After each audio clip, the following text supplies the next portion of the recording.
السلام علیکم پیارے ناظرین۔ حضرت مولانا خلیل الرحمن سجاد نعمانی کی طرف سے جو بیرسٹر اسد الدین اویسی کے نام کھلا خط لکھا ہے، اس پر حضرت مولانا سلمان حسینی ندوی صاحب نے اپنے رد عمل کا اظہار کیا ہے۔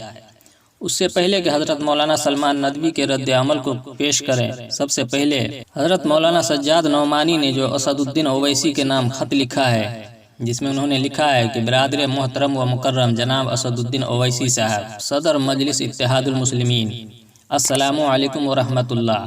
دعا اور امید ہے کہ آپ بعافیت ہوں گے۔ حالیہ واقعات اور ان کے ممکنہ دور رس نتائج کی طرف آپ کی توجہ مبذول کرنے کے لیے آپ کو زحمت دے رہا ہوں۔ آپ بخوبی واقف ہیں کہ ملک کے مسلم دشمن اور عیسائیت کے علم بردار طبقے کی اصل عوامی طاقت کا سرچشمہ وہ لوگ ہیں جن کا تعلق OBC سے ہے، جس کے ذیل میں بے شمار سماجی اکائیاں آتی ہیں۔ تاریخ گواہ ہے کہ جب اس طبقے کے لوگ فرقہ پرست طاقتوں کے خلاف صف آرا ہو جاتے ہیں، ان طاقتوں کو شکست ہو جاتی ہے۔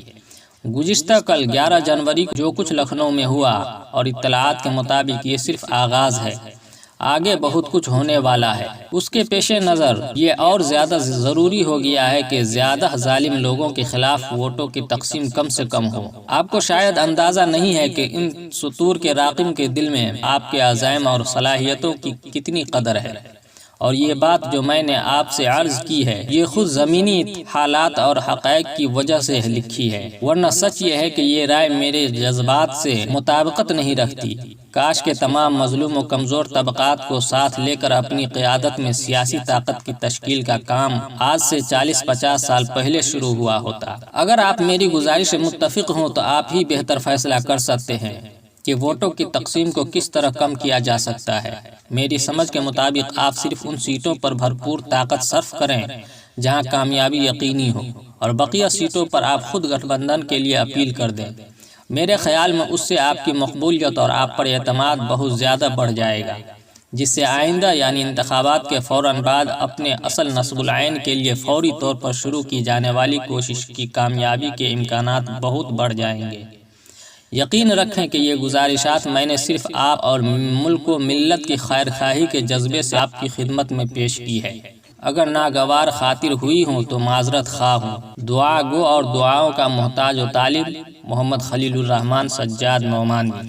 یہ رہا خط۔ اب اس خط پر حضرت مولانا سلمان ندوی کا کچھ رد عمل سامنے آیا ہے، جس کو آپ ملاحظہ فرما لیں۔ مولانا سلمان حسینی ندوی نے مولانا خلیل الرحمن سجاد نعمانی کے جانب سے MIM کے سربراہ جناب اسد الدین اویسی کو لکھے گئے خط پر اظہار خیال کرتے ہوئے کہا ہے کہ یہ شور اور واویلا کہ مجلس اتحاد المسلمین کے انتخابی میدان میں آنے سے مسلمانوں کے ووٹ تقسیم ہوں گے، یہ بالکل درست نہیں ہے۔ موجودہ وقت میں اتر پردیش میں مسلمانوں کی قیادت اگر سیاسی سطح پر کوئی کر رہا ہے تو وہ اسد الدین اویسی کی پارٹی ہے۔ آل انڈیا مسلم پرسنل لا بورڈ کے رکن مولانا خلیل الرحمن سجاد نعمانی نے گزشتہ روز اسد الدین اویسی کے نام ایک کھلا خط لکھا، جس میں انہوں نے کہا تھا کہ 11 جنوری کو لکھنؤ میں جو کچھ ہوا، اطلاعات کے مطابق یہ صرف آغاز ہے، آگے اور بہت کچھ ہونے والا ہے۔ اس کے پیش نظر اور زیادہ ضروری ہو گیا ہے کہ فسطائی طاقتوں کے خلاف ووٹوں کی تقسیم کو کم کیا جائے۔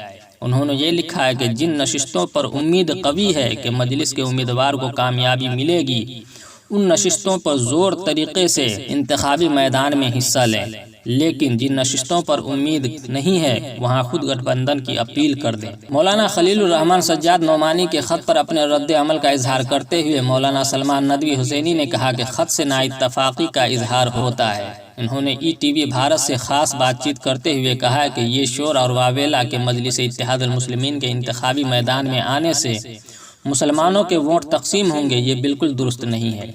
موجودہ وقت میں اتر پردیش میں مسلمانوں کی قیادت اگر سیاسی سطح پر کوئی کر رہا ہے تو وہ اسد الدین اویسی کی پارٹی ہے۔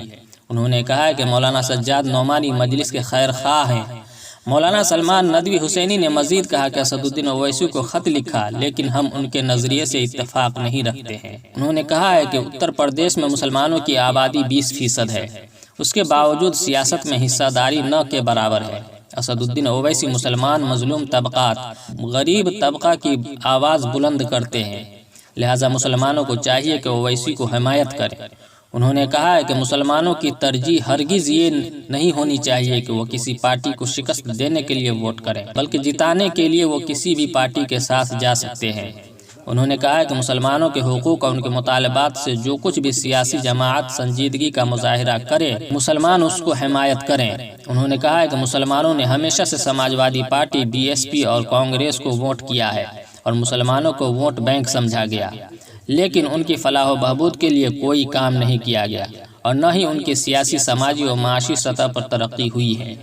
مسلمانوں کے انتشار نے مسلم قیادت کا فقدان پیدا کر دیا ہے۔ ملی اور سماجی تنظیموں کی خاموشی پر مولانا سلمان ندوی حسینی نے تعجب کا اظہار کرتے ہوئے کہا کہ یہ تنظیمیں موجودہ وقت میں خاموش ہیں اور کسی بھی طرح کی سیاسی بیان دینے سے ڈرتی ہیں، لہٰذا ان سے قیادت کی امید نہیں کی جا سکتی۔ پیارے ناظرین، کیسی لگی یہ جانکاری؟ اگر اچھی لگی ہو تو ویڈیو کو ایک لائک کر دیں، چینل پر پہلی بار ہوں گے تو سبسکرائب کر لیں اور ساتھ میں لگے بیل آئیکن کو لازمی پریس کر لیں تاکہ ہر آنے والی ویڈیو کی نوٹیفیکیشن سب سے پہلے آپ تک پہنچ سکے۔ پھر ملتے ہیں کسی اور اگلی ویڈیو میں ایک نئی جانکاری کے ساتھ، جب تک کے لیے والسلام علیکم ورحمۃ اللہ۔